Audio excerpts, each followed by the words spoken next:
Good morning everyone, a pleasant morning everyone, every student. So today I have come back with another video, and in this video we are going to learn about the pollination and their kinds. What are the different kinds of the pollination? And you already know about the pollination because you have studied in your previous classes what you mean by the pollinations. So let's get started the video with the first topic, that is pollination, and then we will discuss about their kinds of pollination. What are the different kinds of pollination, what are the different types of pollination that you have to study in this section, okay, in this session. So let's get started with the first topic in your NCERT.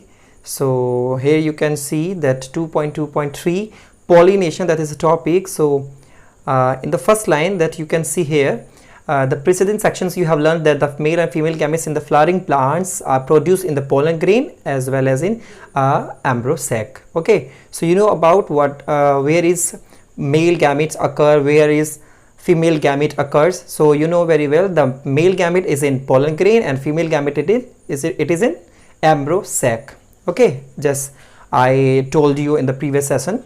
So as both the types of the male as well as female gametes are non-motile because they cannot move, so that's we are saying they are non-motile gametes. Okay, so if they cannot move, they cannot go, so what the procedure that we have to know, that we need to know the how can be pollen grain transfer to the stigma. So there is a process which are going to use, we are going to discuss right now. Okay, so क्योंकि वो non motile है, so they have to be brought together for the fertilization to occur, क्योंकि हमें pollen grains और as well as की हमारा जो female gamete है यानी एम्ब्रियो सैक में, सो वो भी नॉन मोटाइल है. तो अब फर्टिलाइजेशन कैसे होगा उनके बीच में, क्योंकि वो नॉन मोटाइल है तो एक दूसरे के पास कैसे जाएं. सो यहाँ पर हमें जानना पड़ेगा कि what is pollination. So how is this achieved, तो वो प्रोसेस कौन सी है, पॉलिनेशन. अब पॉलिनेशन होता क्या है, so you already studied in your previous class, or in if I talk about the smaller section, so like in 8th class, in 7th class you have studied कि pollination होता क्या है. It is a transfer of pollen grains, it is a transfer of pollen grains from the anther to the stigma of the flower.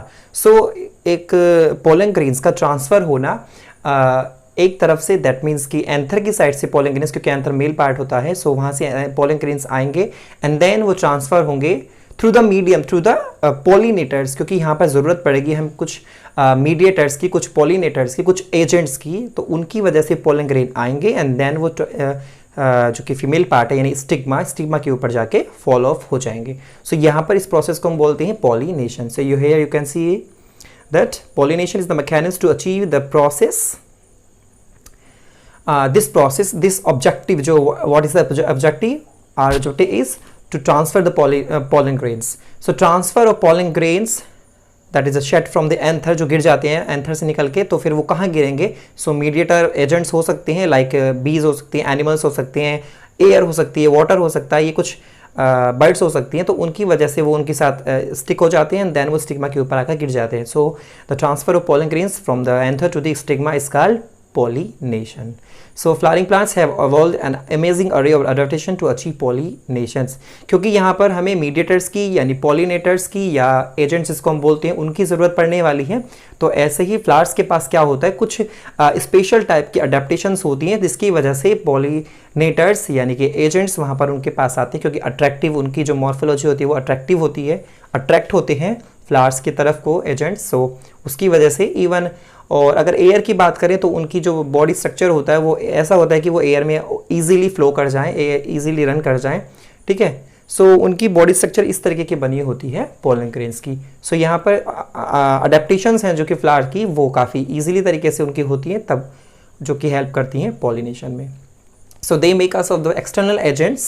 You know very well what are the external agents. So I told you just right now that key pollinators, like pollinators में क्या हो सकता है, wind हो सकती है, हवा हो सकती है, वाटर, लाइक इंसेक्ट्स, बर्ड्स. सो ये जितने भी क्या हैं, ये क्या है, सभी के सभी can list the possible external agents. So just these are the example of possible external agents. Okay, so now the next topic is kind of pollinations. What are the different types of pollination? So we have divided the kinds of the pollination into two categories. First is self pollination and second is cross pollination. What are these? Self and cross pollination. Okay, so we have divided into two categories, cross and self pollination. So now discuss with the first. So as I told you that there are two types of pollination kinds. So first is self pollination. So we have divided self pollination further into two groups.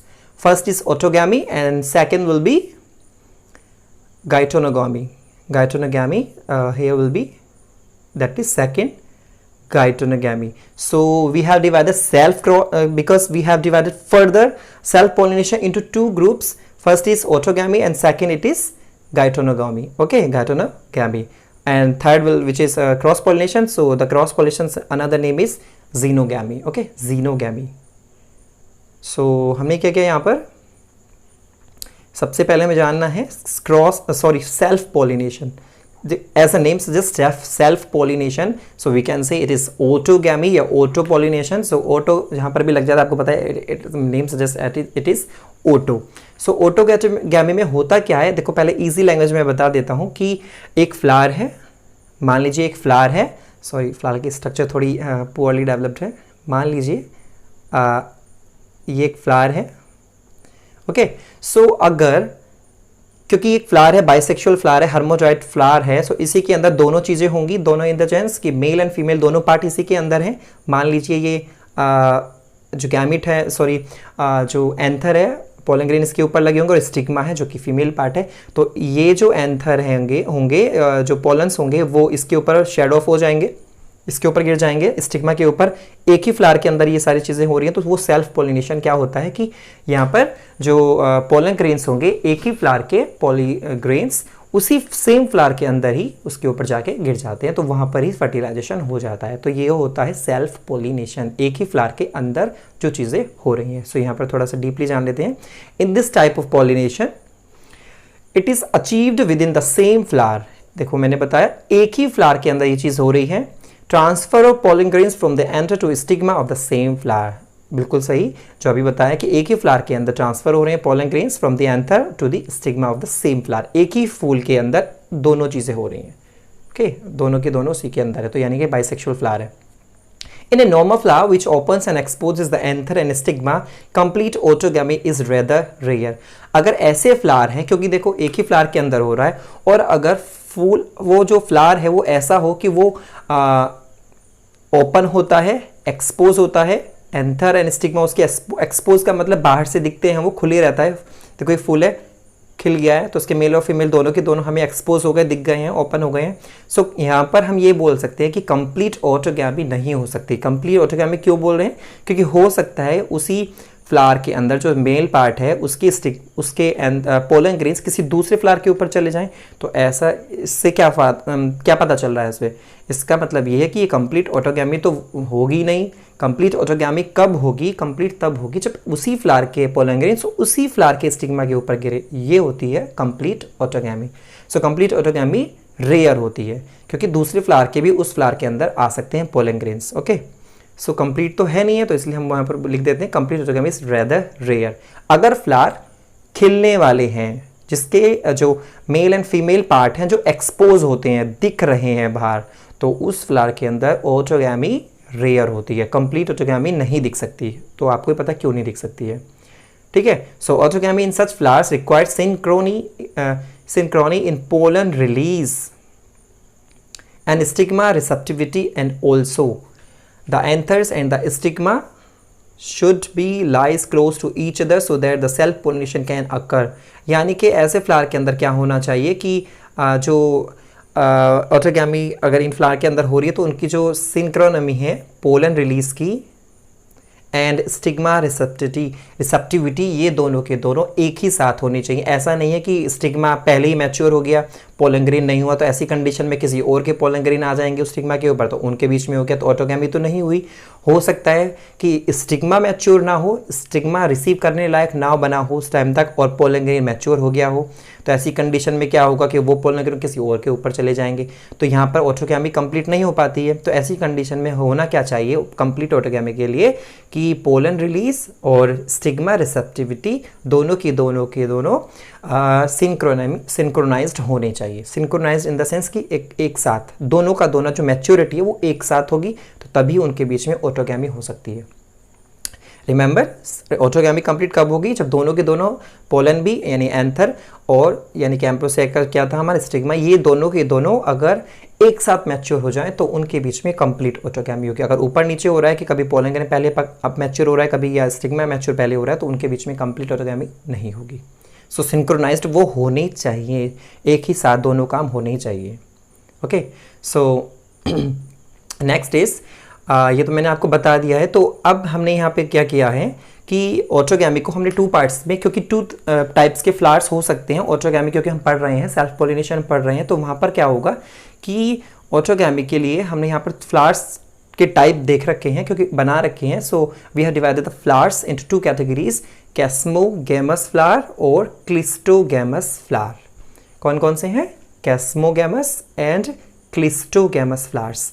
यहाँ पे 2 conditions हमने लगा दी हैं, क्योंकि autogamy को हमें देखना है कि फ्लावर्स 2 तरीके के हो सकते हैं। एक वो फ्लावर्स जिनके मान लीजिए फ्लावर है ये, और इसके जो मेल और फीमेल पार्ट है वो एक्सपोज हो, यानी फूल जो है फ्लावर है वो खिल गया है, ओपन हो गया है, तो उसके जो मेल और फीमेल पार्ट है वो ओपन होंगे, बाहर से दिख जाएंगे, एक्सपोज होंगे। तो ऐसी कंडीशन में उस फ्लावर को हम कैसा बोलेंगे? ऐसे प्लांट को जिसके जो एक्सपोज हो जाते हैं ऑर्गन्स मेल फीमेल, तो ऐसी कंडीशन में उसको हम बोलते हैं कैस्मोगैमस फ्लावर। ओके, लिखा भी है यहाँ पर chasmogamous flowers which are similar to flowers of other species with exposed anthers and stigma. जिनके स्टिग्मा और एंथर एक्सपोज हों वो होती हैं कैस्मोगैमस। और इसका उल्टा कर देंगे अगर, कि जो एक्सपोज ना हो, जो ओपन ना हो, कभी भी ओपन ना होते हों, वो बंद हों यानी क्लोज्ड हों। यानी कि एक फ्लावर है, ये फ्लावर है क्लोज्ड, इसी के अंदर मेल और फीमेल दोनों पोर्शन है, दोनों के दोनों क्लोज्ड हैं, एक्सपोज नहीं है, तो ऐसी कंडीशन में ऐसे फ्लावर को हम बोलते हैं क्लिस्टोगैमस फ्लावर्स। तो देखो ऑटोगैमी के अंदर दोनों तरीके के फ्लावर हो सकते हैं। देखो हम ये तो बोलेंगे कि दोनों के अंदर ऑटोगैमी होगी, लेकिन अगर आपसे पूछा जाए कि दोनों के अंदर किसके अंदर कंप्लीट ऑटोगैमी के चांसेस ज़्यादा होंगे, सो जाहिर सी बात है जो ओपन नहीं होंगे उनके अंदर चांसेस होंगे कंप्लीट ऑटोगैमी के। सो वो कौन से फ्लावर्स हैं? क्लिस्टोगैमिक जो फ्लावर्स हैं उनके अंदर कंप्लीट ऑटोगैमी देखने को मिलेगी, क्योंकि वो बाइसेक्सुअल फ्लावर हैं, मेल फीमेल दोनों हैं, दोनों के दोनों जब मेल फीमेल हैं और फूल है वो बंद क्लोज्ड है, इसी के अंदर दोनों हैं, तो उनको वो पोलन ग्रेन तो कहीं से आएंगे ही नहीं, पोलन ग्रेन्स किसी के कहीं से भी अंदर जा ही नहीं सकते क्योंकि क्लोज्ड हैं। तो ऐसी कंडीशन में इसी के फ्लावर्स, इसी के पोलन ग्रेन्स इसी के स्टिग्मा के ऊपर फॉल ऑफ हो जाएंगे, उसी के ऊपर गिर जाएंगे। तो ऐसी कंडीशन में यहाँ पर हमें किसी दूसरे प्लांट की नीड नहीं हुई। यहाँ पर फेवरेबल कंडीशन से कोई मतलब नहीं था कि किसी और के फेवरेबल कंडीशंस आएंगी, यहाँ पर तो इसी फ्लावर के अंदर ही सब कुछ होने वाला है। तो यहाँ पर कैसी कंप्लीट ऑटोगैमी हो जाएगी, देखने को मिलेगी। सो क्लिस्टोगैमस फ्लावर के अंदर ही बोर्ड में पूछा भी जाता है कि कौन से फ्लावर हैं जिनके अंदर कंप्लीट ऑटोगैमी देखने को मिलेगी, तो वो होते हैं क्लिस्टोगैमस फ्लावर्स। हालांकि इनके डिसएडवांटेजेस भी हैं जो भी मैं आपको बताने वाला हूँ। और कैस्मोगैमस फ्लावर्स वो होंगे जहाँ पर ओपन होते हैं, मेल और फीमेल ओपन होती है, तो वहाँ पर तो कंप्लीट दिखने को रेयर ही मिलती है, क्योंकि दूसरी तरफ से पोलन ग्रेन्स आ सकते हैं। ओके, सो यहाँ पर अगर हम एग्जाम्पल्स की बात करें कि क्लिस्टोगैमस फ्लावर्स कौन से हो सकते हैं या कैस्मोगैमस, तो यहाँ पर कंडीशंस हैं जैसे कि वायला है, ऑक्सैलिस है, और फिर हमारी कॉमेलिना है, और ये हमारे कुछ प्लांट्स हैं जो कि जैसे मूंगफली भी आपने सुना है, एरेकिस। सो ये कुछ प्लांट्स हैं जो कि 2 टाइप्स के फ्लावर्स हमें प्रोड्यूस करते हैं, 2 तरीके के फ्लावर्स, एक खुले हुए और एक बंद वाले। तो दोनों को हमने देख लिया कि कौन कौन से होते हैं, तो आपने देख लिया है। फिर अगर पिक्चर की बात करें तो क्योंकि पिक्चर्स में यहाँ पे दिखा रखा है कि देखिए यहाँ पर इसके अंदर देखो, इस पिक्चर की अगर मैं बात करूँ, ये क्लिस्टोगैमस फ्लावर्स हैं क्योंकि फ्लावर बंद हैं, क्लोज्ड हैं, ओपन नहीं है, और ये खुले हुए हैं यानी कैस्मोगैमस है जो कि ओपन एक्सपोज्ड एरिया पार्ट्स होते हैं मेल फीमेल। ओके, और सबसे ए पोर्शन क्या है? सेल्फ पॉलिनेटेड फ्लावर, ये सेल्फ पॉलिनेटेड है। ओके, जो कि मूंगफली का है। सो आइपोमिया आई थिंक।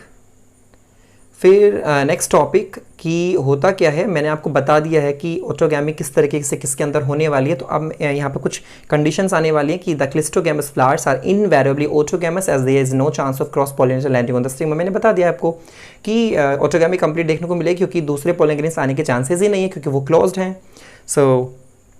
फिर आते हैं क्वेश्चंस कुछ एनसीईआरटी का कि chasmogamous flowers produce assured seed set seen in the absence of pollinators. देखो क्योंकि कंप्लीट ऑटोगैमी हो रही है, एजेंट से हमें बिल्कुल भी मतलब नहीं है, पॉलिनेटर से हमें मतलब नहीं है कि पॉलन ग्रेन्स हवा में उड़ के आएगा या इंसेक्ट लेकर आएगा या बर्ड लेकर आएगी, कौन लेके आएगा, वाटर से आएंगे, हमें इससे बिल्कुल भी मतलब नहीं है क्लिस्टोगैमस के अंदर। तो इसीलिए इससे क्या पता चल रहा है, हमें क्या चीज़ समझ में आ रही है कि क्लिस्टोगैमस फ्लावर्स के अंदर सीड जो बनने वाला है वो एश्योर्ड है, 100% चांसेस है सीड बनने के। ओके, क्योंकि फर्टिलाइजेशन तो होना ही है क्योंकि अंदर ही दोनों के दोनों बंद फ्लावर के अंदर मेल फीमेल दोनों है। तो इससे ये फ़ायदा है, ये इसका एडवांटेज है, एक फ़ायदा है। ठीक है, दूसरा एक फ़ायदा ये भी कह सकते हैं क्योंकि क्वेश्चन पूछा गया है कि do you think that cleistogamous flowers जो होते हैं क्लिस्टोगैमी इज़ एडवांटेजियस और डिसएडवांटेजियस टू दी प्लांट। दोनों ही हैं, फ़ायदेमंद भी है नुकसानदेह भी। देखो फ़ायदेमंद तो ये है कि एश्योर्ड सीड सेट मिलने वाला है, सीड सेट तो मिल ही रहा है, सीड बन रहे हैं हमारे, एक फ़ायदा हो गया है। दूसरा फ़ायदा हम ये कह सकते हैं कि कंडीशंस कैसी भी हो अनफेवरेबल भी होंगी। अनफेवरेबल कंडीशंस क्या हो सकती हैं कि जैसे कि पॉलन ग्रेन्स ही ना आए, कोई पॉलन ग्रेन्स ना आए, कोई पॉलिनेटर कोई लेकर ही ना आता। तो लेकिन यहाँ तो ऐसी कोई दिक्कत ही नहीं है, क्यों? क्योंकि एक ही चीज़ के अंदर, एक ही बंद फ्लावर के अंदर दोनों चीज़ें हैं, तो ये ऐसी कंडीशन भी है, तो अनफेवरेबल कंडीशंस भी नहीं होंगी। तो इसलिए फ़ायदेमंद है कि सीड सेट तो एश्योर होने वाला है। ओके, और डिसएडवांटेज क्या हो सकती हैं? डिसएडवांटेजेस ये हैं कि वहाँ पर क्योंकि एक ही फ्लावर के अंदर दोनों चीज़ें हो रही हैं, दोनों चीज़ें हैं, दोनों इन द सेंस कि दोनों पार्ट है मेल फीमेल, तो 100% पॉलिनेशन होने वाला है, फर्टिलाइजेशन होने वाला है। तो यहाँ पर वेरिएशन, यहाँ पर जो इवोल्यूशन होता है जेनेटिकली वो बिल्कुल भी नहीं होगा। क्यों? कि यहाँ पर जेनेटिकल जो जीन्स हैं वो चेंज होकर नहीं आ रहे हैं पोलेंस के, वही सेम प्लांट में होते जा रहे हैं। तो यहाँ पर ये इसकी डिसएडवांटेज है। और इनके अंदर इनब्रीडिंग डिप्रेशन हो जाता है, इनब्रीडिंग डिप्रेशन, ये लिखने ना अंडरलाइन कर लेना कि इनब्रीडिंग डिप्रेशन इनके अंदर हो जाता है क्लिस्टोगैमस फ्लावर्स के अंदर। डिसएडवांटेज है, इसका नुकसान है कि इनब्रीडिंग डिप्रेशन का मतलब कि जो वही प्लांट बार बार रिप्रोडक्शन करते जा रहे हैं, 100% रिप्रोडक्शन होना ही है, और ऐसी कंडीशन में कोई उनकी जो फिज़िकल, उनकी जो फिटनेस है उसके ऊपर, उनकी जो स्ट्रेंथ है उस फ्लावर की, उस प्लांट की, उनके ऊपर कहीं ना कहीं बार बार रिप्रोडक्शन करने की वजह से उनकी फिटनेस पे इफेक्ट पड़ता है। तो इसलिए हम इसको बोल सकते हैं कि एक तरीके से उनके ऊपर डिप्रेशन आता है कि ये तो होना ही है। ओके, सो सेल्फ पॉलिनेशन का second part that is geitonogamy. Geitonogamy, autogamy हमारा हो गया है, गाइटोनोगैमी देखो क्या होता है, क्योंकि ऑटोगैमी में अभी तक हमने ये देखा एक ही फ्लावर की बात हो रही है, सिर्फ उसी फ्लावर के अंदर सब कुछ हो रहा था। अब आता है गाइटोनोगैमी, इसमें कुछ फ्लावर्स ऐड ऑन होने वाले हैं लेकिन प्लांट सेम ही होगा। यानी एक फ्लावर के सॉरी मान लीजिए एक फ्लावर है, ये दूसरा फ्लावर है, इसके पोलन ग्रेन्स इसके ऊपर आ जाए या इसके पोलन ग्रेन्स इसके ऊपर आ जाए, यानी प्लांट वही रहेगा, प्लांट एक ही है, प्लांट सेम ही है, ब्रांच भी वो सेम ही है।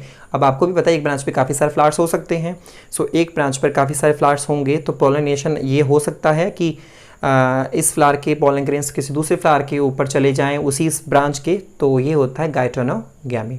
सो यहाँ पर लिखा भी है the transfer of pollen grains from the anther to the stigma of an another flower of the same plant. एक ही प्लांट के ऊपर, एक ही प्लांट है, फ्लावर्स दो हैं, एक के पोलन ग्रेन्स दूसरे पे जा रहे हैं, ओके, दूसरे के पोलन ग्रेन्स इस पे आ रहे हैं, तो ये क्या हो रहा है, इसको हम बोलते हैं गाइटोनोगैमी।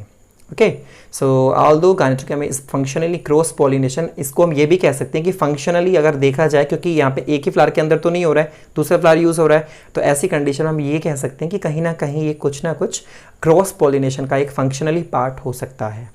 सेल्फ नहीं, पॉलिनेशन क्रॉस का भी ये पार्ट हो सकता है, because it involves a pollinating agent. Cross pollination इसलिए है क्योंकि इन्वॉल्व करता है कहीं ना कहीं पॉलिनेटिंग एजेंट्स इसमें यूज़ होते हैं, क्योंकि इधर से इधर आने के लिए पोलन ग्रेन को एक फ्लावर से दूसरे फ्लावर पर जा रहा है, तो कहीं ना कहीं एजेंट्स की ज़रूरत तो पड़ने वाली है, एयर हो सकती है, वो इंसेक्ट्स हो सकते हैं। So genetically it is similar to autogamy. अगर जेनेटिकली देखा जाए, क्योंकि जेनेटिकली इसलिए देख रहे हैं क्योंकि ये वाला फ्लावर उसी प्लांट का, ये दूसरा फ्लावर उसी प्लांट का, तो दोनों के जीन्स सेम ही हैं, दोनों के जीन सेम ही है तो जेनेटिकल तो सिमिलर है, इसलिए हम इसको सेल्फ के अंदर काउंट कर रहे हैं। तो कहीं ना कहीं ये ऑटोगैमी का पार्ट भी हो जाता है क्योंकि जेनेटिकली सिमिलर है। The pollen grains come from the same plant, क्योंकि जेनेटिकली सिमिलर क्यों कह रहे हैं, क्योंकि एक ही पोलन ग्रेन्स जो आ रहे हैं वो एक ही प्लांट से आ रहे हैं, तो जाहिर सी बात है कि वो सेम ही जेनेटिकली होंगे। सो लास्ट आता है आपका क्रॉस पॉलिनेशन, जिसका दूसरा नाम भी है, जिसके अंदर हम पढ़ते हैं जीनोगैमी। जीनोगैमी जो कि जाहिर सी बात है क्रॉस पॉलिनेशन, तो यहाँ पर अब 2 डिफरेंट प्लांट होंगे, 2 डिफरेंट प्लांट, लेकिन जो स्पीसीज होंगी वो सेम ही होगी, प्लांट दोनों अलग होंगे लेकिन कैटेगरीज तो उनकी जो क्या बोलते हैं उसको स्पीसीज होंगी वो तो सेम ही है। सो होगा क्या, the transfer of pollen grains from the anther to the stigma of different plant. Okay, figure भी यहाँ पर देख लेते हैं, फिगर में इसमें देखा है जो कि है 2.9b cross pollinated flowers, this one cross pollinated flower है। ओके, तो क्रॉस पॉलिनेटेड यानी जीनोगैमी में हमें क्या देखना है कि transfer of pollen grains from the anther to the stigma of the different plant. Different plant है, याद रखना, इसमें अभी तक सेम प्लांट था, यहाँ पर डिफरेंट प्लांट यूज हो रहे हैं। So this is the only type of pollination which during pollination brings genetically different types of pollen grains to the stigma, क्योंकि दोनों प्लांट अलग अलग हैं, एक प्लांट दूसरा प्लांट, इस प्लांट के ऊपर पोलन ग्रेन्स आ गए या इसके ऊपर आ गए, तो देखो ये प्लांट अलग है, ये प्लांट अलग है, तो इसके जीन सेम तो नहीं होंगे, स्पीसीज सेम है लेकिन जीन सेम नहीं हो सकते, तो जीन सेम नहीं है तो इसकी वजह से क्या है, यहाँ पर जेनेटिकली उनके बीच में क्या होता है, genetically different types of pollen grains आते हैं, तो थोड़ा कहीं ना कहीं वेरिएशंस आ जाते हैं। सो ये है आपका cross pollination. So I hope कि आपको समझ में आ गया है कि जीनोगैमी क्या होता है, ऑटोगैमी क्या होता है, गायनोटोगैमी क्या होता है, क्लिस्टोगैमस कैस्मोगैमस फ्लावर्स क्या होते हैं। सो ईजिली समझ में आ गया, क्योंकि इसमें से कहीं ना कहीं क्लिस्टोगैमस और कैस्मोगैमस ज़्यादातर बोर्ड में भी पूछे जाते हैं क्वेश्चन उससे रिगार्डिंग। सो आई होप कि आपको समझ में आ गया। So thank you so much. In the next session we will try to understand the different types of agents, what are the different type of agents। हालांकि easy topic है, ये आप खुद भी कर सकते हैं, but I will try to explain as early as possible। So thank you so much। If you like my video, if you enjoyed my video, so you can subscribe, you can like, you can share to your friends। So thank you so much, stay home, stay safe।